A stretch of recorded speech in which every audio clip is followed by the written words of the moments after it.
It's welcome, industry explorers. This is episode number 2 of our self-mastery live stream series. Today, I am talking with Nicole Rand of Nicole Rand Professional Services, and she is going to talk about how you can understand your skills and potential and bridging those two things together to write a killer resume. Nicole, how are you this morning? I am doing great. Thank you for asking. How are you? It's Friday. Yay, finally. Woo, it's Friday. Yeah, I'm super excited because Nicole has actually been working with cast members who've been laid off from Disney, and she's been helping them build good resumes. And Nicole, how's that process been for you? Is that something you've been doing since before the pandemic, or is this a new venture for you? It's something that I just kind of started, as far as working with the Disney people, is something I just started doing. My brother-in-law works for Disney. I put a post up on Facebook. He's like, "Hey, I'll push it through to the Disney only employees group," and then that's when I started getting people coming through. So, anyone who's aware of kind of what's going on. I'm in Southern California, so I'm just a hop and a skip away from Disneyland. So we're very, cognizant of what's happening with Disney and all the employees that being laid off and are out of work and things like that. A lot of people are not, their furloughs ending in December. So if they don't get brought back, they have to be looking for work.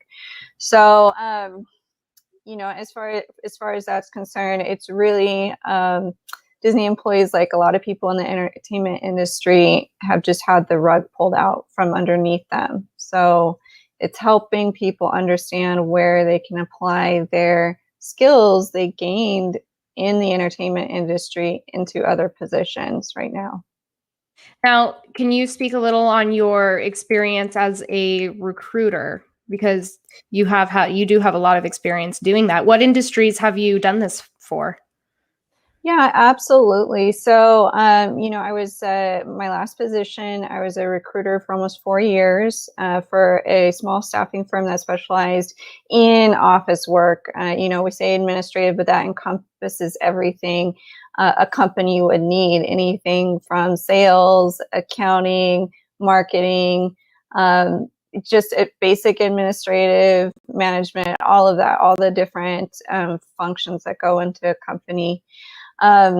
So anyway, I've been working in various industries. We work anywhere from in medical, in logistics. We have like a lot of warehouses out here, a lot of construction. So pretty much anything, you name it, we've worked with it because it's just every industry needs some sort of administrative help. Definitely. So, when it comes to the entertainment industry, who are the cast members? What are the primary skills that they have that you've been working with? Like, there's so many different departments, and I'm wondering, are you getting a lot of performers coming your way? Are you getting a lot of the technicians coming your way? Who are you seeing right now? I have not seen a ton of performers. I've seen some people that have worked more on like the management end of performance. So sort of a little bit in that area. What's nice about Disney in particular is they tend to kind of move their cast members around into a different area. So there's a lot of cross training, and that's really helpful for people to gain more skills and experience, and that becomes transferable. Someone that really stuck out to me, and this kind of falls under skills recognition and also understanding your potential all at the same time.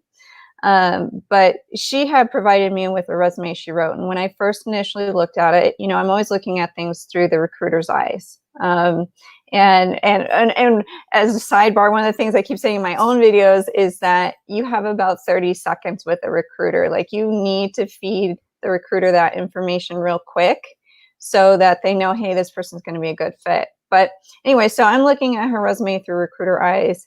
And I'm going, oh, okay, she's maybe like a low-level employee based on what she had said about herself. And as I started pulling apart her resume and really digging, I realized, I was like, oh my gosh, she's like actually like mid-level management with some of the stuff that she's done, and I don't think she really even recognized her potential out in, out in the world, outside of entertainment, because they had her moving around to different places. She'd handle some events, she'd handle some media relations.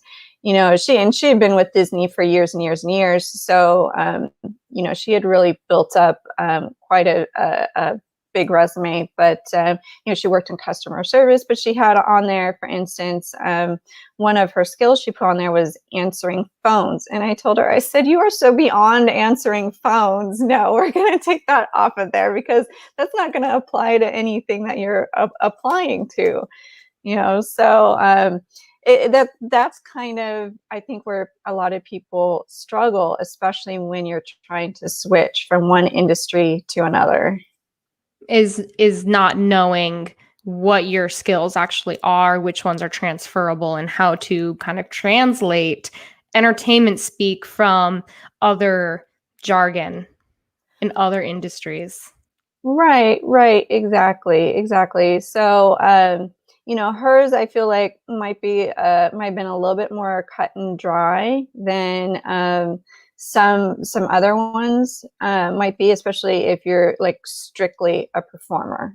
If that's all you do is performance based, and now you're trying to get into an office job, it's not impossible, but you're really, really going to have to dig and look at the minutia of what maybe you did that could translate into office work. So, for instance, I had another individual who, from Disney, who she was there a long time. She started off as, working on rides and things like that, but had moved into like cast member management. So, I work with her on trying to it's like the language. You have to really make the recruiter see in their own language for whatever position that they're hiring for, where your skills, how can you fit into that company, basically. So, since recruiters is it common for recruiters to go from industry to industry like you have? It's hard for me to really say, again, recruiters are hireable people as well, Mhm. Yeah. that's kind of the weird place to be when you are a recruiter and you interview. You're kind of like sort of in that psyche, but usually, and this goes for anybody looking for a job. It is, of course, easier to get another job in the same industry with the same skill sets that you already have. Mhm. Hopping around from industry to industry makes it a little bit harder because every industry has its own set of rules and skill sets and things like that. For instance, for recruiters, like going from administrative recruiting, and I know this personally myself, because again, like I said, there's a lot of warehouses out here. So that's primarily the staffing services that we have out here. But I come out of strictly administrative, which is a completely different ball of wax than it is to work in warehouse and trying to deal with warehouse regulations and rules and laws and things like that. And you're dealing with a different set of people, skill sets, things like that. So I would say it's not probably common for recruiters to hop around from different industry to industry unless it bears kind of the same resemblance to what they were doing before. But that's why what I got to do, was actually so unique because, like I said, being in staffing, we worked with the different industries, and so while we may not have done recruiting specifically for like a warehouse worker, we did work with companies that employed warehouse workers, were more industrial, things like that. So you could go from, filling a position one day for, like a chemical composite company to next day filling a position for a lawyer, so it's Mhm. just kind of having that experience with what the different industries require is been really kind of a big advantage for me when I'm helping people write resumes. So I think this is a good segue to kind of go into recruiter language. So you mentioned regulations and standards and rules in other industries. So is it safe to say that if you are someone looking to switch to another industry, you need to understand what that industry is all about, and you need to look into what their certifications are, what their standards are, what their regulations are, etc.? To some degree, I mean, all the rules and regulations is really, that's the requirement of HR. It's not technically, a lot of companies break out recruiters versus HR, because the company I work with is so small. You know, we did kind of a little bit of everything. I even did some accounting, payroll, so multiple Right. hats type of situation. As far as rules and regulations, like you mentioned, that's something that really HR is going to worry about. What somebody needs to worry about, for instance, I know you're gearing this towards people in the entertainment industry. What somebody Mhm. in the entertainment industry really needs to look at, and as far as recruiter language is concerned, is they really need to look at where their skills, really fit, and it's less about industry, because most industries will need the same type of person. For instance, just an easy one, marketing. Every industry has marketing in it. And of course, knowing how to market, like an aerospace company, versus like a hospital, it's two different things, but conceptually everything is still the same. And this kind of falls under what I was going to talk about with resume writing. I'm Mhm. sure that you have had to write a resume for yourself at some point, right? Yes, I have. And, a lot of times a lot of the jobs that I got were due to knowing someone who recognized my skills. Hmm. And when you're in a small industry where everybody knows everybody, once you get going, it's easy to find the next job. But when you try to branch out, which I have tried to do before, they don't quite understand, for me, like, what does it mean to be an entertainment rigger? Is that different from crane rigging? We don't want that. We don't know what you do. We don't understand it. This resume is garbage. I'm pretty like that's kind of how I see it from my perspective. So I can only imagine what it must be like for you to be a light board operator, an automation operator, an audio engineer, a stagehand, whatever. And I remember running my resume through an ATS filter. Hmm. Um, and the result was like different percentages. And it's like, you are 60% nurse, you are 20% engineer, and you're also an IT technician. And I'm thinking, okay, no wonder why my resume seems to get thrown away all the time. I am none of Hmm. these things. This Right. thing has me all wrong. And that's coming from an automated system, and I can't even imagine like what a human must be thinking if they're scanning my resume. So, you know, why would it think I'm a nurse? Well, because I have a CPR certification and I'm a certified American Red Cross instructor. Why does it Mm. think I'm an IT technician? Well, because I was a World of Color maintenance technician. I did maintenance on fountains, on a electrical systems, and motors and whatever. So that's totally different from IT work. But it's almost like this automated systems and people don't recognize what it actually means to come from the entertainment industry and to actually do these roles. So, you know, I applied to be a crane rigger for either NASA or SpaceX, and they're like, yeah, you need to know how the forces interact with each other. You need to know how the loads are going to be. You need to understand braking strength and blah blah blah. I go, that's that's what I do. That is exactly what it means to be an entertainment rigger. Only instead of lifting rocket parts, I'm lifting thousands of pounds of equipment to make the show go all flashy and be loud and stuff. So Right. that's the struggle that entertainment workers face. And, I would love it if people recognize, potential in people, the potential to learn new systems. When you're like an automation operator, you have to, there's so many different systems that you can learn, okay, in order to make things move. But that capacity that you have can absolutely be applied to different systems. I think it's a matter of employers being willing to train people, Mhm. which I think would be a good conversation in another episode. So, but let's get back to recruiter language, and you want to segue into resume building because Right, right. And I want to, kind of validate what you were talking about because you touched on a lot of things that well, first of all, I think it's a problem anyone who's ever applied for a job has had. I've had the same thing. I started my career in the medical industry and I wanted to move into business.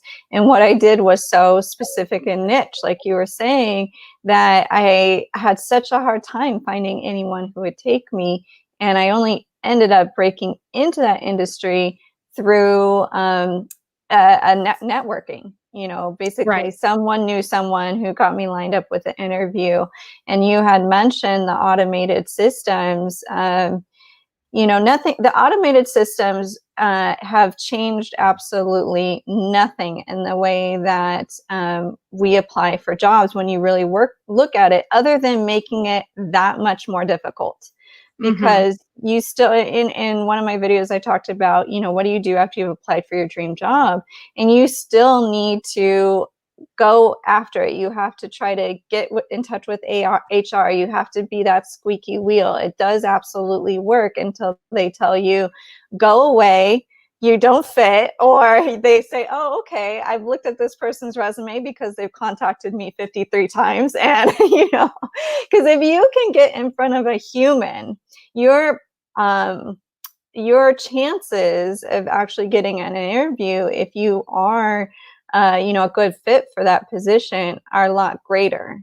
It's those automated systems, like you said, that are plucking out, the keywords and things like that, will push you down to the point where a recruiter won't even look at you because you're not a valid candidate according to the system. So anyway, like you said, yes, it's definitely something. It could be a whole separate topic. I've tried to cover it in some of my videos, but employee potential, that is a very big one. I think we all feel in our heart every time we apply for a job and we get rejected, Right, yeah, So I can talk about, I know I see we're looking at understanding potential, but I can also talk about resume building. Where do you want to go sure. first?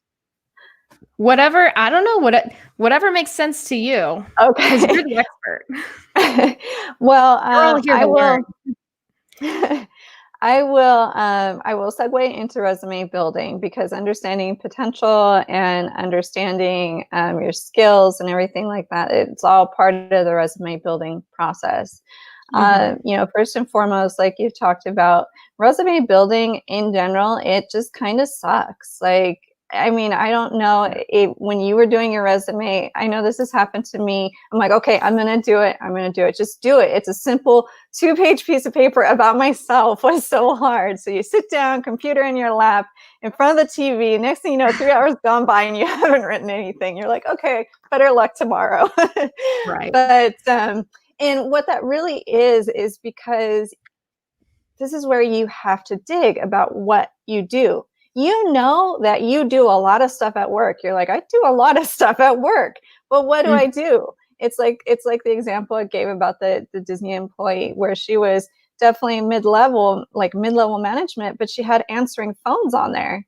It's like mhm. you are so much more than answering phones, but when it comes to really being introspective about ourselves and what we do, our skills and potential, we go, um, I greet customers and answer the phone. The end. So real quick, I want to ask, what are some of the do's and don'ts with using certain phrases on resumes? Because answering phones, that just seems so basic to me. And that just seems, if I'm not a recruiter, but I wouldn't be very impressed if I saw that. Like, okay, well, I answer a phone too. Everybody answers a phone. We all have smartphones. Right. What? Get out of here. Right. What are some of the Right. do's and don'ts with phrases on your resume? Well, and that really comes down to targeting. There's different types of resumes you can do, which is another reason resume writing is so Hey, Nicole. Your connection is kind of breaking up a little bit. description that you. Yes. I'm Let- okay. Okay, can you Yeah, see I me? think the internet is catching up. You must have shared some really great secrets because someone watching this was like, no, shut it down. All right. Okay, you're back. You're back. Cool. Technical difficulties. We need a video guy. We need someone who knows how to wire up networks right now. TJ Simmons. TJ Simmons is a very talented person that I've had the pleasure of working with.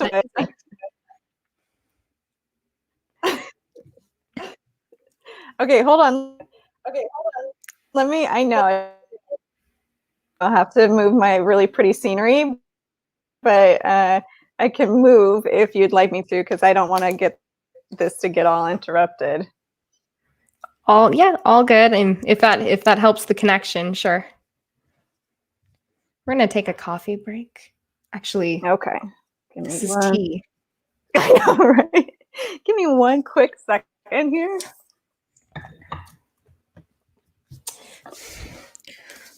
The Daily Stoic, everybody. It's a great book. And for every day of the year, our little sayings to start off your day right. Let me find you a short one. March 25th. Okay, when it's March 25th, this is the saying. There are two ways to be wealthy: to get everything you want or to want everything you have. Which is easier, right here and right now? The same goes for freedom. If you chafe and fight and struggle for more, you will never be free. If you could find and focus on the pockets of freedom you already have, well, then you'd be free right here, right now. And also, when you're reading things out loud, read them beforehand so that you can, read it better. Anyway, cool. So we're back. That was our commercial break. Sponsored by no one. All right. So we were getting into the do's and don'ts of using certain phrases on your resume, such as my skill is answering the phone. Okay, everybody's got a smartphone. Everybody answers the phone. Get out of here. Like, what are the do's and don'ts? So I think where I left off, thank you for reminding me, is talking about targeting. And what you're referring to specifically is, so what I do for people is I will actually offer them the opportunity to have resumes written for a specific job description. I'll say, okay, give me the job you're looking to apply for, and I'll go ahead and write that resume for you. I'm so sorry. It's all good. And if the job calls for, if they specifically say, hey, I need someone who can answer multi-line telephones, then great, put that in there. You want that skill to stand out. And this kind of flows in with the automated systems. This is kind of how to try to beat the automated systems. So what happens is if you pull a job description and you copy in all the words that they have in the job description, that will actually reflect negatively on your resume. So what you want to do is you want to look at what they have in the job description and then kind of put in some of those keywords like answering phones, things like that. But you want to make sure it's also still some of your own words. And obviously you don't want to lie on your resume. You want to make sure it's stuff that you've actually done. So in the sense of answering phones, if that's what the job calls for, then put it in. If that's all you've done and you're trying to apply for another job that maybe have a little bit more needs out of your skills and experience, what you want to do is look at what does answering phones mean in the company you just worked for. So Mhm. for instance, you didn't just answer phones, you assisted in managing customer flow traffic. That's more impressive than answering phones. And that's what I mean about like really digging into your skill sets and understanding your potential. There's a greater value that you brought to the company than just picking up a phone and saying hello. That's how you were helping them. That's where your value is and where your potential is. So So do not copy words from the job description, rather use similar descriptors. So you can use some things. So when I build resumes, I look at what are they looking for. For instance, like I did a resume for somebody who is a nurse, and they needed to know the company preferred that they know certain coding and have certain coding skills, and that of course is all technical jargon to what they were looking for. So something like that, if you have it, yeah, throw it in there. You don't need to change what the name of the coding is. For instance, if they want CPR certification, throw in CPR certification. Not only is that simple and straight to the point, it's exactly what it is. So, same with, especially when you're getting into more cut and dry industries, um, Mhm. you want to make sure that you're being as straightforward and as clear as possible to the recruiter. And that's what is called, that's called hard skills versus soft skills. Hard skills being like, I know how to do accounts receivable and accounts payable. A soft skill being, works well with others. There's Right. no way to prove that you're a team player until you actually get there, but they'll quickly realize whether you know how to do accounts receivable and accounts payable right away. You're going to either know it or you're not. Mhm. So, that's kind of the sort of the trick with building resumes is, you really want to kind of build it towards the specific job that you're looking for. Like I'll use my husband as an example. Over the years, he's had several different positions, and they all focus either on like different industries or different skill sets. He's gone from doing, marketing to real estate to accounting. So depending Mhm. on what job he's looking for, he's going to want to submit a different resume. So I've actually created like 4 different resumes for him, depending on the job. Is it going to be marketing? Is it going to be PR? Is it going to be real estate based? Right. Um, just to try to beat the system, the automated systems. That's what we're all fighting against, is trying to get you. And even when like platforms like Indeed and ZipRecruiter, which companies will commonly use, um, they even have started incorporating some uh, uh, metrics in there. I'm failing to think of the words right now, but where it basically looks at your resume and says, oh, this person's a great match. And I can tell you Okay. that their systems still kind of stink for that. Oh, Because we would post a job, we would get somebody, um, and that would be a quote unquote great match, and I look at this person and I go, "What? They don't fit at all." Like you were saying, your resume coming up with like 60% nurse or whatever, and you're like, "How is this? I don't right. even match this," you know. So it's hard. It's hard to try to kind of get around those automated systems. But those are some key tips to try to get through. Is you really want to look at each specific job you're applying for. And Mhm. so if you're coming out of the entertainment industry, that takes a lot more work on your end of really understanding what you did and how it can apply to this new position, and how can you word it in a way that it matches the job you're wanting to apply for, but also not be a complete fabrication. So unfortunately, there's no like quick or easy answer on how to do this. This really, I mean, I would suggest sit down with a pen and a paper and just start scrawling out what you do on a day-to-day basis, and then really think about, how does that help the company? How does that bring value? What's the underlying, like I mentioned with the phone situation, it's not just answering the phone, you're helping manage, customer traffic flow, things like that. And of course, everybody's going to be different.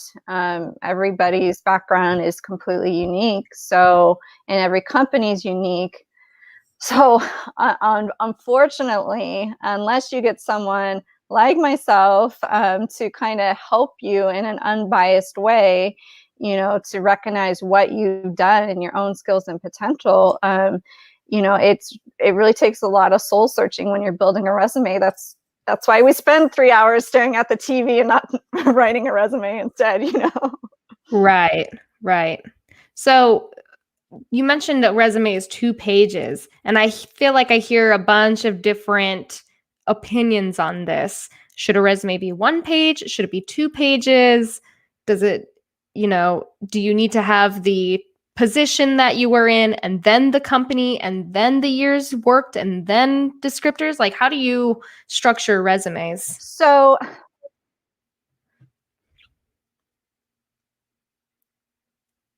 we lost her again. I'll read you more from the Daily Stoic because we lost Nicole. She's given really good information because someone is definitely interfering with the connection. Are you back? Not yet? Okay. July 26th. History abounds with evidence that humanity is capable of doing evil. I can hear you. Can you hear me or see me?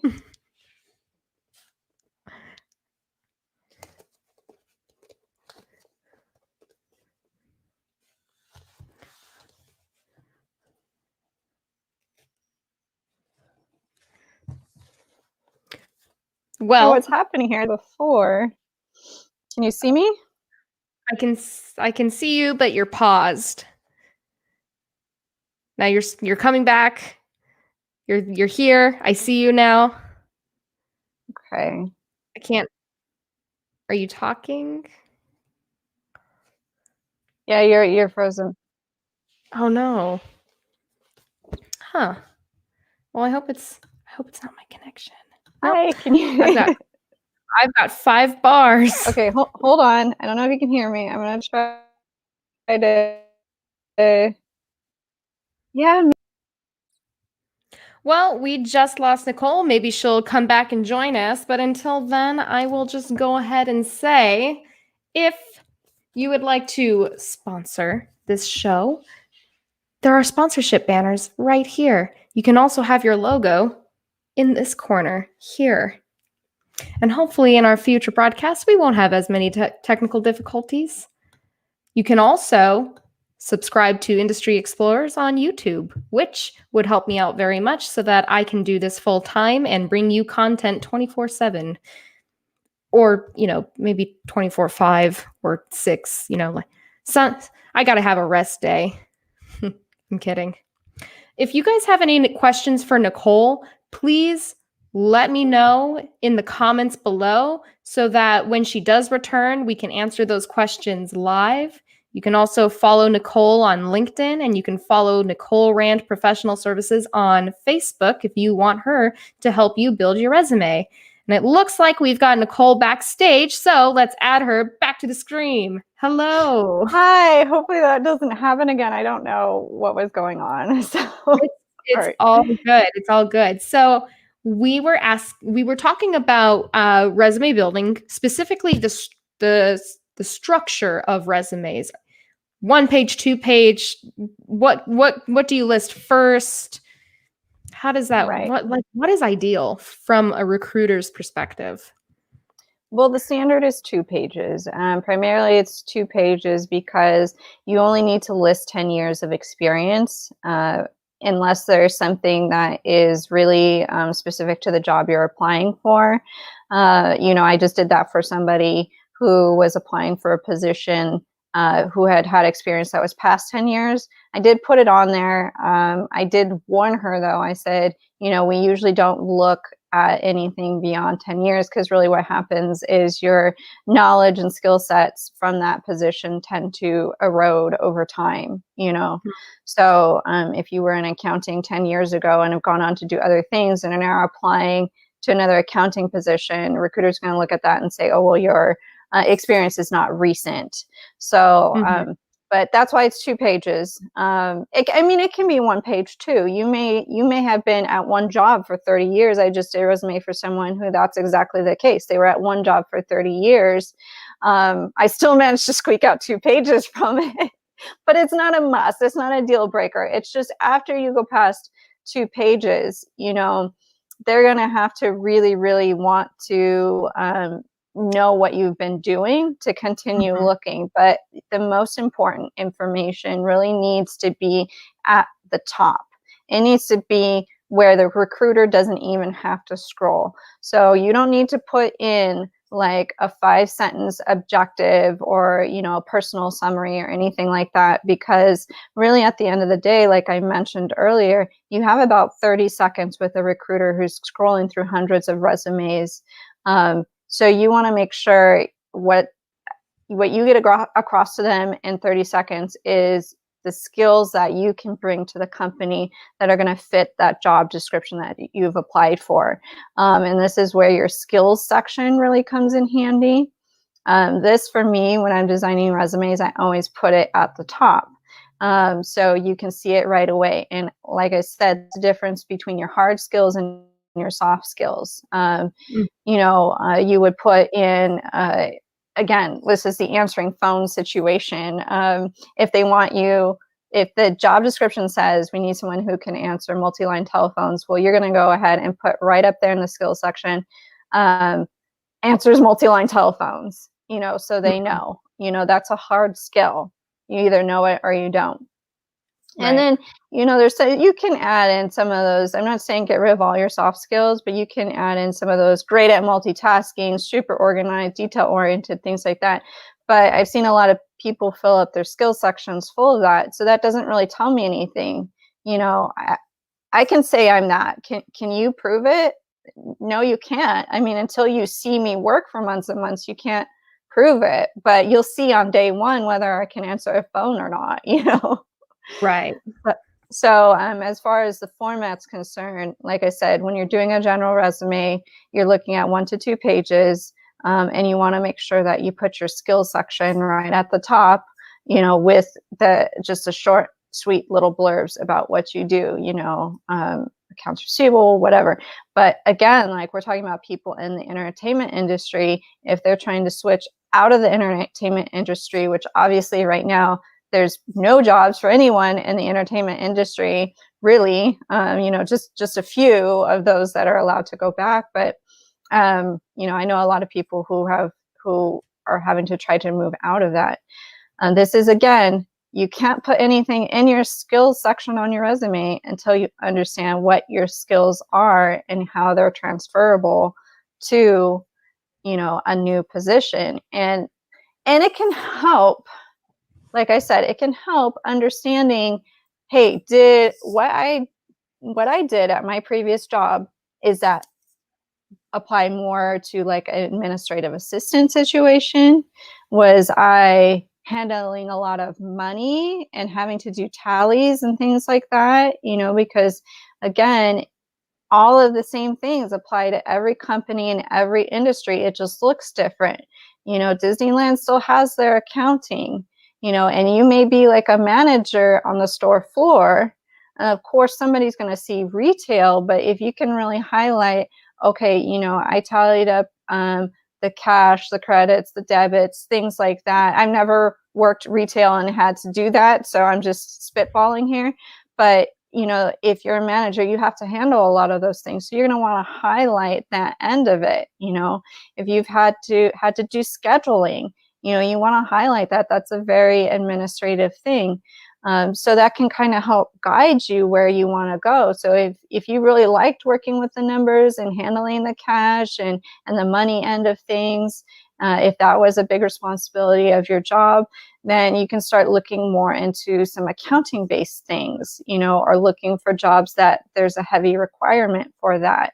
Unfortunately, when you're hopping from one industry like entertainment into other industries that are more categorized as just general office work, you have to do a lot more work on your end, doing the searching, not only the soul searching, but searching on the internet for what's out there and, what's going to be a good fit. But that's where you're really going to figure out, where you can go.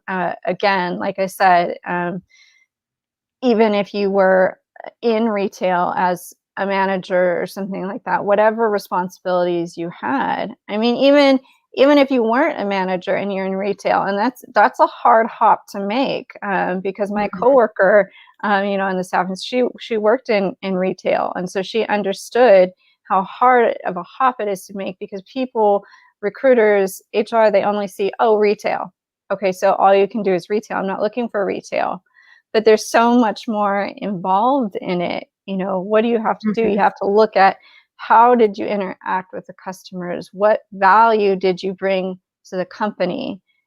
Things like that. You have to really dig and understand what you did. And I'm not trying to pimp myself here, but truly that's where someone like myself comes in handy, because I can sit here and look unbiasedly at what you did, what you've given me on the resume you have, or what you've told me, and then look at kind of the different industries where you would be a good fit. And I can ask you the questions that I need to know to kind of better guide you, questions that you wouldn't know to ask, because that's something you've never done before.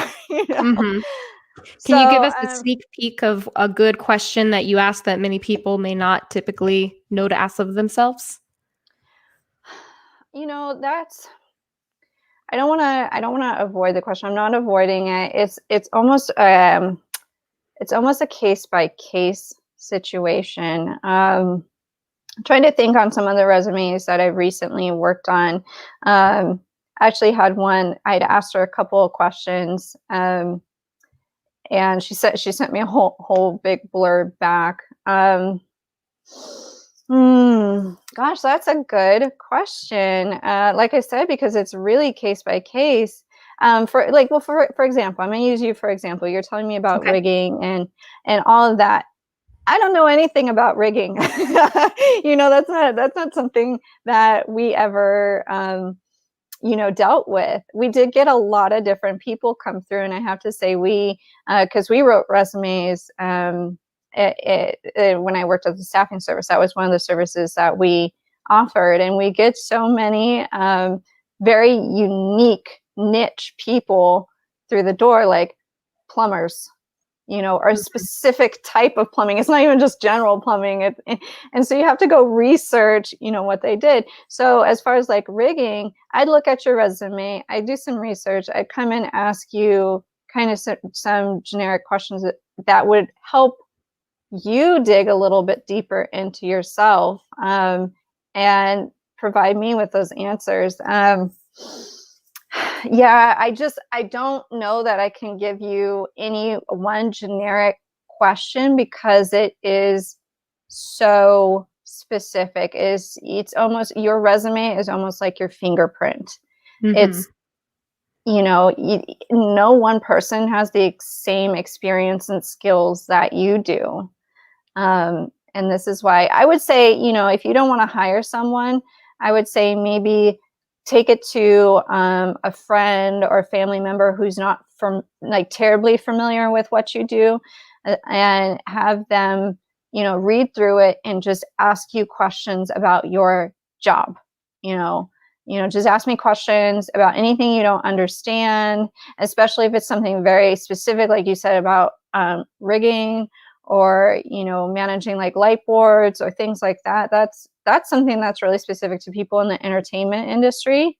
And a general layperson, like that's what I would be in this instance, won't know what you're talking about. So having them ask you questions will also trigger your thought process as well. Mhm. So that would be, rather than any one specific question, I would say that would be my best advice on how to approach that. If you're going to try to tackle migrating from one industry to another, have somebody who doesn't really know or understand what you do look at your resume and just ask you questions.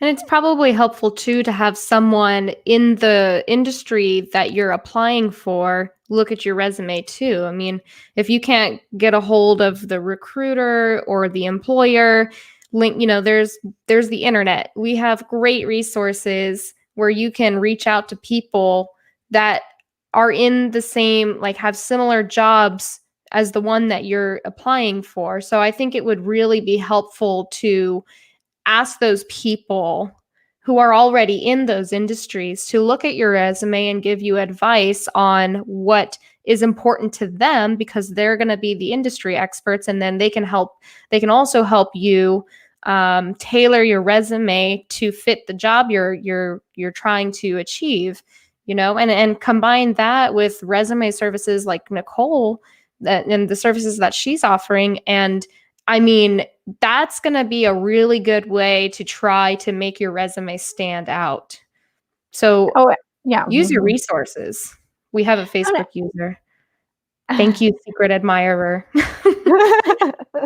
If anybody has any questions, go ahead and leave a comment so that we can show it here and Nicole can answer live. And yes, just to kind of talk about what you said. Yeah, absolutely. I think LinkedIn is a good resource for that, because you got a lot of professionals on there that are willing to help.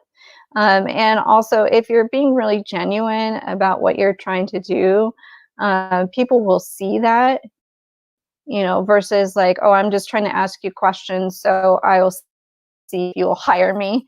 I mean, Mhm. that's the benefit of networking, is that you can, uh, get in with different people and in their different industries and kind of get to know them, and they can get to know you. And I know this was something that you kind of touched on in your last video yesterday. I know that was the big topic, was networking. But Yeah. like you said, I think LinkedIn would be a really good spot for that, Mhm. to try to get that help from someone. But again, like I was saying, you know, but before you can even find someone in the industry, you have to understand where your fit would be. And Mhm. like you were talking about, you went from entertainment to trying to work in aerospace. Well, that's a completely different industry, but you said, but wait, that's exactly what I was doing, Yeah. It's just, it's just what the payload is a different material, but it's the same concept. Yeah, So, I definitely with never tried reaching out to the employer after applying, and I definitely did not try reaching out to an industry expert. So I think that's really good takeaways from this. right, exactly.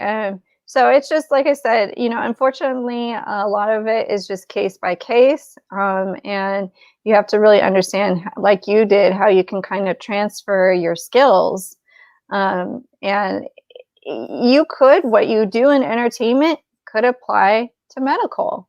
I mean, it depends on what you were doing specifically. So that's one specific industry. Mhm. It is a multi-video conversation, to be Oh honest. yeah. Oh yeah, definitely. I mean, hey, it's a series. We're gonna have more of these. So yeah, Um, a lot of good stuff here. One of the things I do offer is I will just look at somebody's resume for free, and I will talk to them. And, because I do want to help a lot of people, I will give them advice on how to move forward and things like that, if they don't want to, spend the money to have me do everything for them. So if there's anybody out there who wants me to take a look at their resume, I can do that for free and just kind of help guide you and say, here's my thoughts on where you might be best served, what industry you might be best in, or, what focus, like, marketing, accounting, PR, sales, anything like that. So I'm I definitely offer that if anybody is interested. That's really good to know. So, do you want to talk a little bit about understanding potential? Yeah, I think, I had this all mapped out for today. I was like, okay, here's resume Did I mess building, it here's up? skills, here's understanding potential. And I think I've kind of mushed them all together Mhm. now. Because like I Yeah. said, it all intertwines. But understanding potential really comes down to understanding the value that you brought to the company. And I keep harkening back to the simplistic example of answering a phone. And I mean, I know you recognize the big difference between saying I answer a phone and the difference between saying I assist in managing customer traffic flow. That's something completely different. You can answer a phone at home, but that's all you're doing. But when you're working at a company answering the multi-line telephone, um, you know, in my last position, I started out answering the phones, and my role was to help protect the other recruiters and everybody else so they could get their job done. And that is a big asset. Somebody who can do that effectively, that is a big asset, and that is a big potential there, especially if you're looking to go into like an administrative assistant role, something like that. And I Mhm. keep using the same example because it's very simple and everybody can understand, and it applies to Yeah. every industry because everybody has a phone, you know. Right. So that's why I keep using that example. But so that's kind of what it's all about, is really diving into the value that you brought to the company. And everybody brings a value to the company. A lot of companies unfortunately don't recognize their employees' values. um, Again, a whole nother conversation, so I don't want to get derailed here. um, Yeah.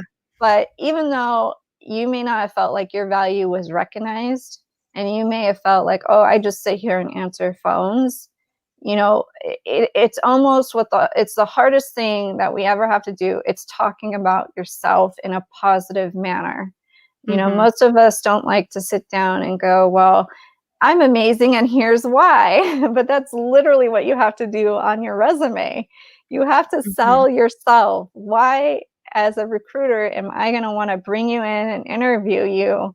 You have to sell yourself to me. Almost like in my last video, I talked about it being a professional Tinder. I mean, Mhm. I've never been on Tinder, but from what I understand, it's like a profile picture and a little blurb about yourself, and you put up your best picture, right? Because you're trying Mhm. to, get more potentials in. Right. That's essentially what your resume is doing, and the words on your resume are doing. So you have to find your own confidence. Mhm. You have to find your own value and how that applied to the company. And I hope that's not too ambiguous. Um, I know it seems a little bit more philosophical than one would think a resume would be, Mhm. but it's literally what you have to do, especially if you're trying to move ahead or you're trying to jump industry. Is really understand your own value, and that parlays into that potential. Like you said, why don't employers see my potential? You have to make them see it. But Mhm. then you also have to get past that automated systems. Yeah. Yeah. It's It's like this definitely a fine lot. line. It's definitely a lot more work for the job seeker because we have to be the translator. We have to be the marketer. We have to be the strategist for ourselves. And if you're just kind of sitting there thinking, well, why didn't they recognize my skills? I'm amazing. Yes, you are amazing, but maybe you didn't communicate that to the employer who's looking for someone to do something specific. So, um, that touches on a lot of things like having humility, having work ethic, and really pivoting. Because if you're a technician, or a stagehand or whatever, you you may not do marketing that much. That may not be a very familiar concept. And it wasn't a familiar concept to me either. But when COVID happened, I went from project manager for staging and rigging and supervising really awesome builds to I'm going to work on SEO optimization for a website and market this company and work on boosting their, boosting their likes, their follows and everything else. And so I I just wanted to stay employed at the company I was at, so I had to pivot and I just went for it. So I'm kind of lucky in the way that I was already in a situation where I just pivoted my role. So now I can pretty confidently say on my resume, yes, I have this amount of experience with marketing, you know. So that's there's a lot to cover. I wanted to ask, oh, first, before I forget, you made this was the second reference to Tinder made, and I think that's funny. So hopefully tomorrow someone will also tell another Tinder joke. Maybe I'll be sponsored by Tinder, which would be really hilarious to me. I did like, no, we're not sponsored by LinkedIn. We're sponsored by Tinder. Find your job match. No, we're not sponsored by Indeed. We're sponsored by Tinder. I think that'd be hilarious. It's a little ironic. I also, to wrap up, I wanted to ask, do you have any last advice for people who are trying to find their confidence and find their value? What is something that's worked for you personally? Gosh, that is a good question. Because we can all recall easily all those times we felt really, just really run down by the application process. I guess my best advice for someone is just don't take it too personally. When you're applying and you're not getting feedback, I know that's hard. I absolutely 100% know that's hard. And for some people that, their emotions run a little bit deeper, that can be very depressing and defeating. But you have to almost look at this as like, a game of chess. There's so many different moves you can make. There's so many different things happening. One of the things I've mentioned in one of my videos is that you just don't know what's going on behind the scenes or backstage.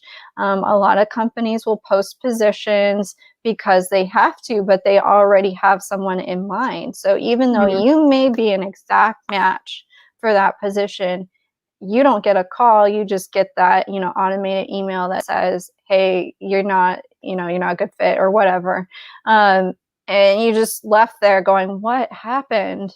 There, like I said, it could have been a referral, because hearkening back to your video yesterday, there's a lot of networking that's involved in these things. But if you're trying to go it alone and you don't have any of those connections, just don't let it wear you down. You just got to change something up. Okay, this isn't working, try something else. And the other thing, I know I touched on this a little bit, but the application process is still the same with this giant hurdle of automation. So make sure, if there's a job you're really interested in, do everything you can, short of being a stalker. We don't want any restraining orders, but do everything, reach out to that company, let them know you're interested, and at least find out the facts. Like, are they already looking at someone for this position? So you don't go crazy waiting for a response, So I hope that's a little bit helpful, because it is a very, emotional process when you're applying for a job, because you're selling yourself. And if no one responds, you go, why does no one want me? So you've kind of frozen. I hope you can still see me and hear me. I can still see and hear you. Yes. I think that's fabulous advice. Don't take it personally. And you're right. There are several situations where there's a job posting, but they're just posting it, I don't know, to comply with a certain law or something. they may already have someone else in mind, and they're just going through the motion of posting it to give everyone else a chance, but they're already giving that position to someone else. So yeah, absolutely. Don't take it personally. Do not take it personally. Resumes are typically 1 to 2 pages long. You don't need the summary at the top.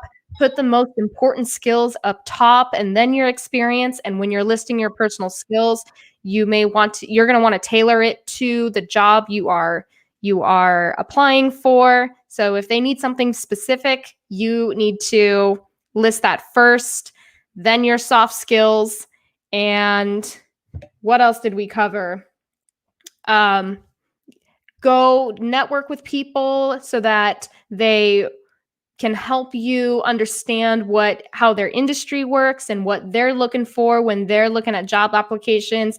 Network, go on LinkedIn and try to find people who have the jobs that you want to have and just have conversations with them. They're totally going to be willing to help you out. And I think that pretty much summarizes a lot of this up.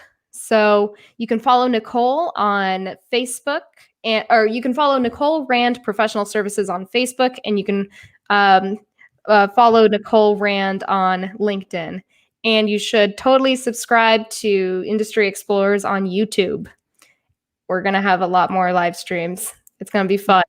This one was a little rough, but we made it. You guys now know about The Daily Stoic, and it's an amazing book. I highly recommend it. So awesome. Nicole, this was so great. Do you have any closing remarks? No, I think I've pretty much touched on anything. At this point, just stay positive. I will real quick let anyone who is applying for a job know that you are in a very, very tough season right now between holidays, pandemic, election. So if you're not hearing anything back, don't get discouraged. Just know that you're going into a really hard season to get employed. So, just chin up, keep at it, and hopefully 21 will be a little bit easier. Hopefully. Well, thank you so much, Nicole. It was great having you. Thank you for tuning in, Explorers. We will see you on our next adventure. Thank you for having me.